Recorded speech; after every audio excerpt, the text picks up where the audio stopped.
ఏపీలో పంచాయతీలకు డబ్బులు లేవన్నారు డిప్యూటీ సీఎం పవన్ కళ్యాణ్. పంచాయతీలను గత ప్రభుత్వం నిర్వీర్యం చేసిందని ప్రక్షాళన చేయాల్సి ఉందని అన్నారాయన. స్వయం సమృద్ధి ఉండేలా పంచాయతీలను రూపొందాల్సి ఉంటుందని అన్నారు. భీమవరం డంపింగ్ యార్డ్ విషయంలో కూడా ఎస్ఎల్ఆర్ఎం ప్రాజెక్టు అమలు చేశామని తెలిపారు.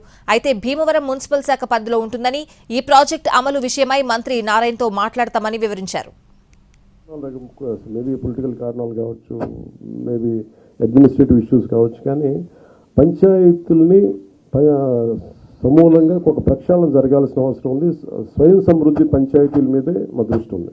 దాంట్లో భాగంగానే ఈ మనకి దాని ఇన్కమ్ సహజంగా వాటిని పెంచుకునేలా ఎలా ఉండాలి, దీంట్లో ముందుకు తీసుకెళ్తున్నాం, ఆలోచన చేస్తున్నాం.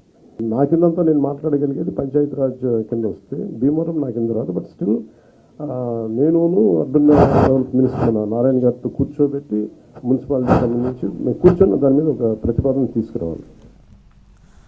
చెత్తను సేకరిస్తే అది సంపదగా మారుతుందన్నారు డిప్యూటీ సీఎం పవన్ కళ్యాణ్. పిఠాపురంలో తొలిసారి ఎస్ఎల్ఆర్ఎం ప్రాజెక్టు చేపట్టనున్నామని అన్నారు. ఈ ప్రాజెక్టులో ప్రజలు భాగస్వామ్యం కావాలని కోరారు.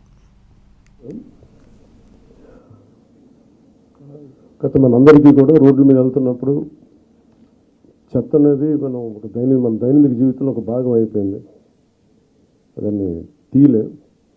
ఈరోజు మీకు ప్రజెంట్ చేసిన ఈ సినారీ మొదటిసారి కాదు, ఇది ప్రతిసారి ప్రతి ప్రభుత్వం ఒక ప్రయత్నం చేసేది. పనికిరాంది అనుకున్న మన ఇంట్లోంచి పడేసింది అది ఇంకో చోట సంపాదన అవుతుంది. సో ఆ కాన్సెప్ట్లో ఆయన 12 గంటల లోపు కనుక చెత్తని కలెక్ట్ చేస్తే పిఠాపురంలో ప్రారంభిద్దాం దీన్ని. ఎందుకంటే నా కంట్రోల్లో కంప్లీట్గా ఉంటుంది కాబట్టి ముందు ఆ ప్రయత్నం చేద్దాం. అక్కడ దాదాపు 54 పంచాయతీలు ఉన్నాయి. అక్కడ 2 మున్సిపాలిటీలు ఉన్నాయి, కొలప్రోలు, పిఠాపురం. ఇక్కడ ప్రారంభిద్దాం. ముందు కాన్సెప్ట్